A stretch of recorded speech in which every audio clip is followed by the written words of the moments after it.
Welcome to There's a Method to the Madness. My name is Rob Maxwell. I'm an exercise physiologist and personal trainer. I'm the owner of Maxwell's Fitness Programs. I've been in business since 1994. The purpose of the Method to the Madness is to get to what's real and what is simply not true. The Method to the Madness is what it is. Like, there's a reason why we do things. There's science behind health and fitness. It's not as complicated as some people try to make it out to be, but there is a science, and I like to explain that to people. So when they go work out, when they exercise, when they're working on their health activities, they know what they should be doing, and they're not wasting their time on silly hacks, games, and other ridiculous things that people tell you to do.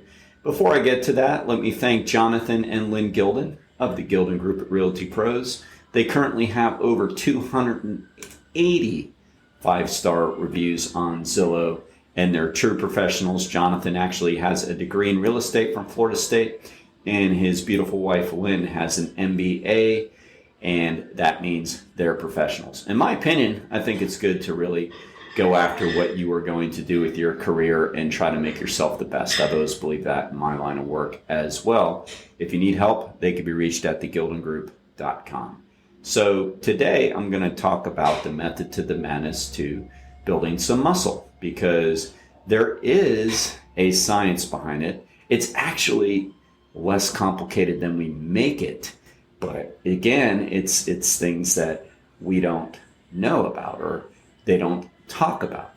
When you pick up a magazine or you read a strength training book or you watch somebody's workout program for you on social media, like on Instagram, they'll give you a picture of a workout protocol, whatever, wherever you're seeing these things, or maybe you're hearing them, you might hear the person say how many reps, how much load, how much rest, and all that kind of stuff, how many sets, and all that stuff.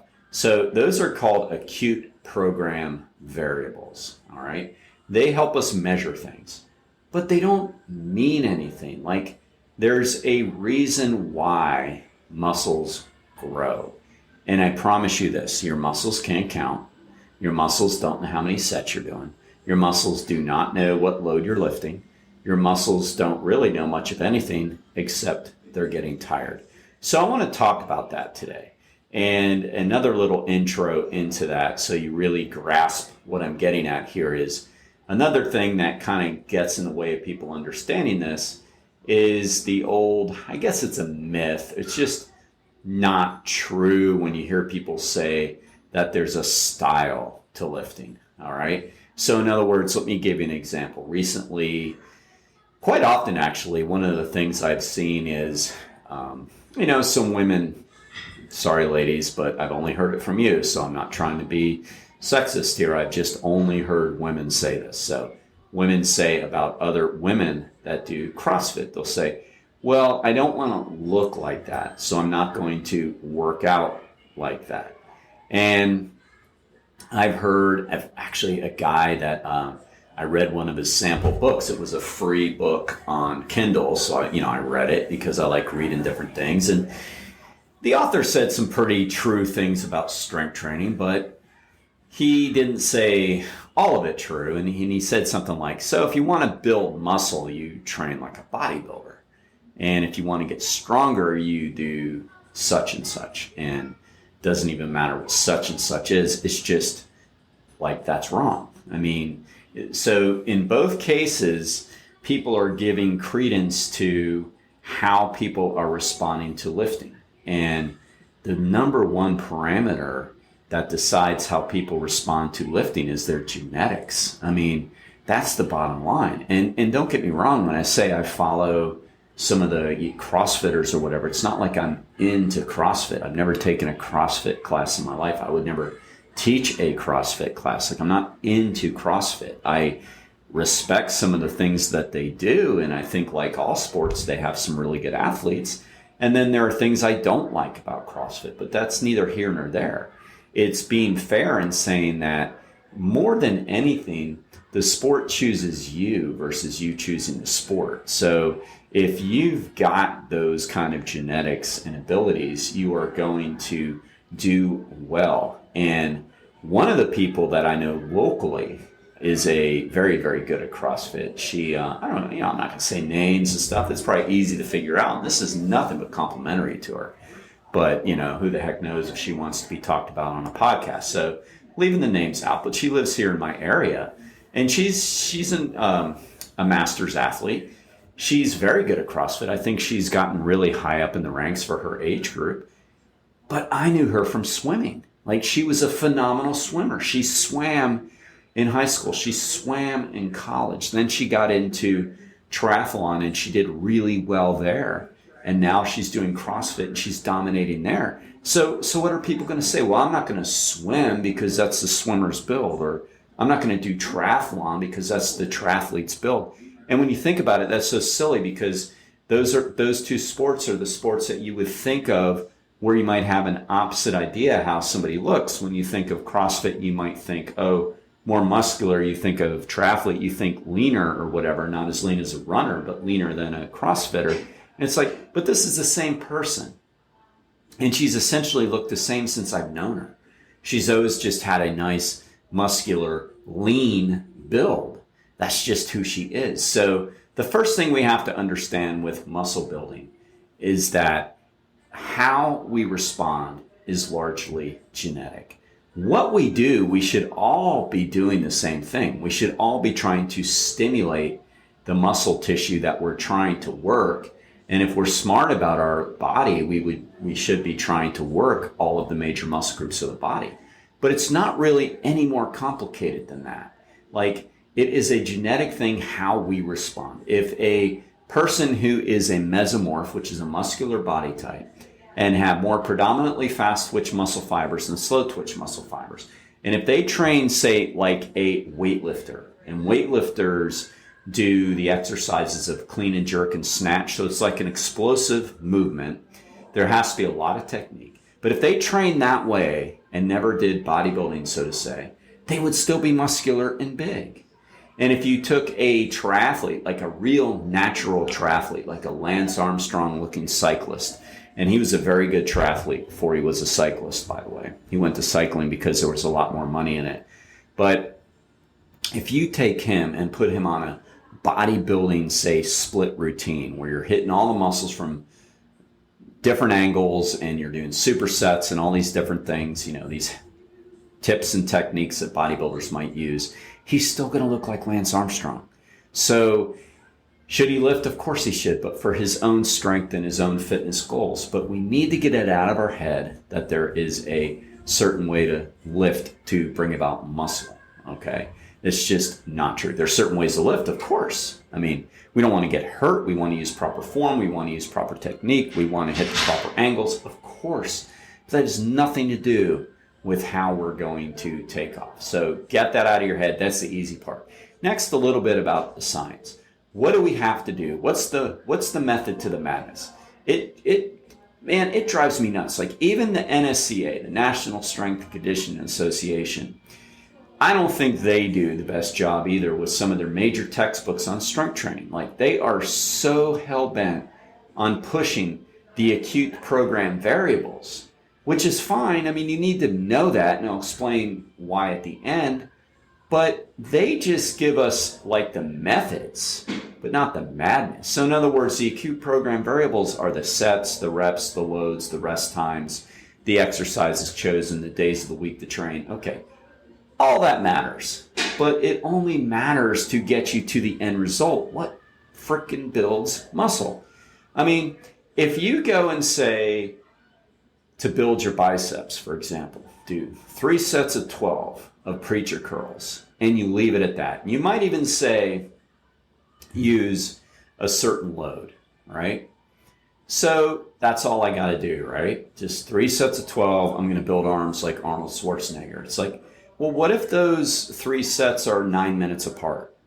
What if your reps absolutely suck? I mean, it's hard enough for me to keep my own clients' form good a lot of times. I mean, just this morning alone, I'm like, pause, up, hold it, up, slow down, up, full range of motion, pause, hold it, stop, hold it, pause. I mean, it's like with people who are trained, it's like I have to say something a million times during the workout. Don't lock out, don't, keep tension on the muscle. I mean, so I couldn't even imagine what people do when they're working out alone.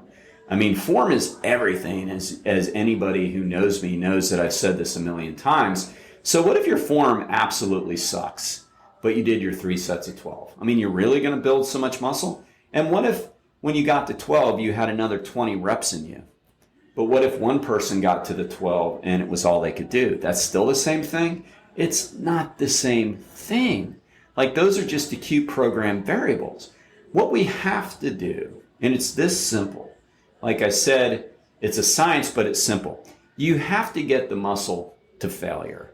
If you don't get the muscle to failure, they're not going to grow as much as they can. Well, they grow some, of course. I always say 1 is infinitely greater than 0. Of course, you're going, at least at first, you're going to get some benefit of doing sub-maximal sets, because that's what they would be, sub-maximal sets. If they're not taking the failure, it's sub-maximal.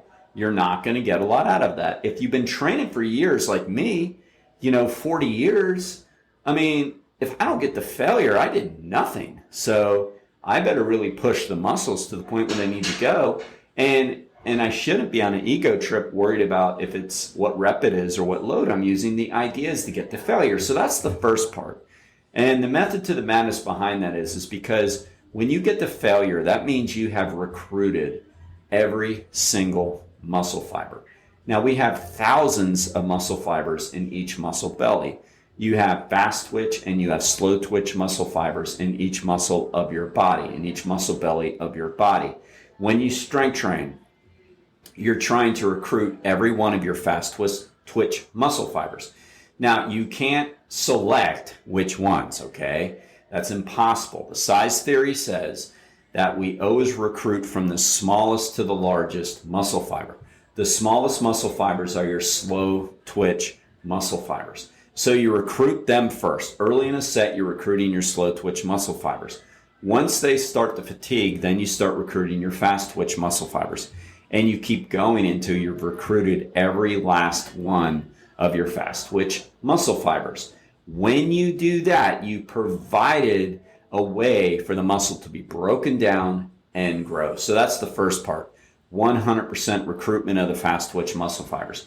Now, sure, there's some things you can do to speed that up. You can go faster on the concentric, which means on the positive, and slower on the eccentric. Yes, and all that's good. And I think form is very, very important. And I think if you understood that your ultimate goal is to get to failure, you would actually keep your form better and not worry so much about trying to get to a certain rep, okay? So that's the first part. That's muscle recruitment. Now, the next part is the energy system that you're in, because we all have 3 different energy systems that recruit or resynthesize adenosine triphosphate, ATP. ATP is the only energy source your muscles can use directly for fuel. When you break down carbohydrates and fat for energy, what they do is they are used as a substrate to make more ATP. That's what happens with that, okay? Now, we have 3 energy systems that help you resynthesize more ATP. You have the immediate energy system, which only lasts from 8 to 12 seconds, so that's completely anaerobic. And I'm not going to bore you with all of the details of that, although I was just so tempted to because I really love exercise science. But then you have the anaerobic metabolism, which basically works between second 30 to second 90. So between 30 and 90 seconds, you are using your anaerobic energy system to resynthesize ATP. All right? It's in that system where you feel lactic acid burn. That's an anaerobic system.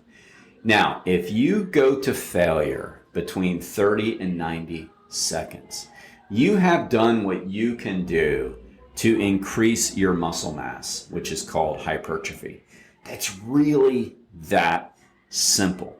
And I'll just give you the last energy system because I told you there's 3. There's the aerobic system, which lasts anywhere from 90 seconds into infinity. In other words, the aerobic system is just a nice, easy system that you use when you're seated, when you start to jog before you get anaerobic. So it can be, the aerobic system can be anywhere from sitting and lying down all the way to until you get to anaerobic, meaning until you're running along and you get to the point where you start to cross over to anaerobic. That's your aerobic system. So you are constantly providing more ATP in that system. All right. So why do we count reps? Well, because how many people are going to train with stopwatches? How many people are going to really know the science? Secondly, probably most importantly. So reps were really created as a way to keep track. That's all. So if you go back to where we started really talking more about reps, it was during the 1970s when Nautilus came out with their training, and they really pushed for the 6-second rep, they called it. So that was 4 seconds on the eccentric, the lowering phase, and 2 seconds on the concentric with a pause. So like a 6-second rep. Well, guess what? If you do 6-second reps of 12 reps, or better put, 12 reps at 6 seconds each, you're at 72 seconds, right in the middle of the anaerobic window between 30 and 90. Now, if we're at a lower, like we're doing lower reps around 8, but we're still over 30 seconds, yes, we're going to get results. And some studies have shown that if you're more fast twitch muscle fiber, you tend to respond a little bit better at the lower side of the anaerobic window, like 30 to 45 seconds. And if you're more slow twitch muscle fiber, you tend to do a little bit better between 75 and 90 seconds. So I think that's making it more complicated than it has to be. All right. So yes, we count reps because we like to keep track. But the most important thing we look at here, Ellen and I, and Angelica when she works here, is to make sure that your form is good and you are approaching failure. Not everybody can get to failure, and not everybody can get there. I mean, everybody can get to failure, yes. But there's a mental part of people that want to push and don't like to push. And even the ones that think they're pushing maybe aren't pushing like they really can. So yes, we still get something out of that as long as our goal is to approach it. Like that should be our goal. You know, try to squeeze out more repetitions is the ultimate goal for everybody. But there'll be exercises, yes, you can't do that on. Like when you're doing rehabilitation on a joint, you want to keep the intensity down a little bit until you know you can go through full range of motion and not aggravate a joint, of course. But that doesn't mean that you can't go to failure on your other exercises. So other than that, though, it's about trying to get there. And, you know, we will sometimes put on a load, say do 10, then we'll increase the load, only give you 10 seconds. And that's not even really doing multiple sets. That's just, we're trying to get the muscles to failure. However we get there, if we refuel properly afterwards, then we're going to grow. It's really that simple. And people get into the argument of how many sets, and it's like, who cares? I mean, there is no magic number for anybody. Like if the focus is on quality, if the focus is on like, what is my ultimate objective right now? And that is in the best form possible to get to muscular failure, your body's going to tell you how many more sets you can do. I mean, it really is. And the more you do, sometimes the harder you push in the early ones. So, you know, I would do more warm-up sets versus more sets after you hit it if it were me, because objectively, again, you're just trying to get to failure. I'm not saying don't count. You can count to kind of get an idea of where you need to be. And if you keep a chart like I do or a journal, it's like, okay, well, if I got 18 reps, you know, that tells me I can easily go up and spend less time in this particular set. But if you just go to failure, like when I train at other places, I love to work out. As I've said before, I like to go to little gyms, and I don't always know, you know, the familiarity of their certain machines. Like when I trained up in Ellenville in New York a couple weeks ago, he had some Cyvex machines in there. I haven't used a Cyvex row machine in a long time, seated row. I didn't know where to start. Who cares? I put it on like half the stack. I said, this feels all right. And I went to failure. I mean, it makes life so much easier when we think that way. And that is the method to the madness. That's what we got to do. Have you ever looked at some landscapers, you know? They're out there, they're muscular. Maybe you got their shirts off because they're cutting the grass in the summertime. You know, they got biceps and pecs. It's like, Okay, that's manual labor. That's work. They're working those muscles to fatigue. They're not counting reps of how many times they cut lawns in a day or whatever. It is about fatiguing the muscles, people. And it just drives me nuts when not enough trainers are talking about it, because if they do, people will use better form and get their egos out of it, because it's the ego, as Ryan Holiday says, that's the enemy. It's like, oh, I'm going to get 20. And then their form absolutely sucks to get there, So keep that in mind and push it, people. All right. Speaking of pushing it, I had a client a couple weeks ago say, hey, Rob, give Zach and Jeff Hawk a shout out for me from Overhead Door Company for me, because she got stuck at her house with one of the storms or something really got her in a pickle with her garage door. And she was, nervous, literally couldn't get out of the house. I mean, she could get out the front door, but she had to get her cars out, So it was a big issue. She had overhead door. And they came out then, like literally Zach, one of the owners, Zach Hawk, who lived maybe, 10 minutes from her, got in his truck, drove over there, got her out of the house, and she was so happy. She said, make sure you give them a shout out on the podcast. I said, I absolutely will. And that's what you get when you deal with local businesses. You're not going to get that if you deal with Lowe's. Can you imagine? I'm probably going to get sued by Lowe's now. Oh, well, if you're an employee there, just don't show your boss. But, I don't care. We all know that Lowe's could care less about you. So, if you're waiting on them to come out and fix something for you, you're going to be waiting all day. But give Overhead Door of Daytona Beach a shout if you need any help with garage doors, whether buying a new one or maintenance, or just, come out and get a quote. Give them a shout at overheaddordaytona.com.